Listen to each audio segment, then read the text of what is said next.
રાજુલાના આગરિયા ગામમાં સિંહ પરિવારની લટાર। આગરિયા ગામમાં એક સાથે 5 સિંહની લટાર જોવા મળી। ગામમાં 5 સિંહની લટારથી પશુઓમાં નાસભાગ મચી ગઈ। ગામની શેરીઓમાં સિંહ પહોંચતા જ નાસભાગ થઈ ગઈ। એક સાથે 5 સિંહ ગામની શેરીમાં ફરતા જોવા મળ્યા, જેના કારણે પશુઓમાં નાસભાગ મચી ગઈ। શિકારની શોધમાં જ સિંહ ગામમાં પહોંચ્યા હતા, જેમાં એક પશુનું મારણ કરતા પણ જોવા મળી રહ્યા છે। ગામના લોકોમાં પણ ભય ફેલાઈ ગયો છે। અવારનવાર આવી રીતે સિંહ ગામમાં ઘૂસી જાય છે, જેના કારણે ગામના લોકો ભયભીત છે। વધુ જાણકારી અમારા સંવાદદાતા હરેશ કુમાર પાસેથી પ્રાપ્ત કરીશું। હરેશ, દ્રશ્યો અમે જોઈ રહ્યા છીએ, એક સાથે 5 સિંહ ગામમાં ફરી રહ્યા છે। ગામના લોકોને શું પ્રતિક્રિયા?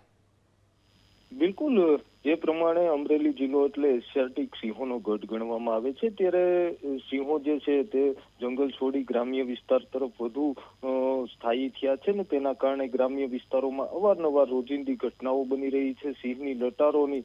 ત્યારે જે પ્રમાણે આજે રાજુલા તાલુકાનું જે આગરિયા ગામ છે ત્યાં 5 જેટલા સિંહો ગામમાં ઘૂસ્યા હતા। શિકારની શોધમાં સિંહો ઘૂસ્યા હોવાનું સ્થાનિક લોકો જણાવી રહ્યા છે। ત્યારે 5 જેટલા સિંહો ગામમાં ઘૂસતા જ જે પશુઓ જે છે તેમાં નાસભાગ થઈ હતી।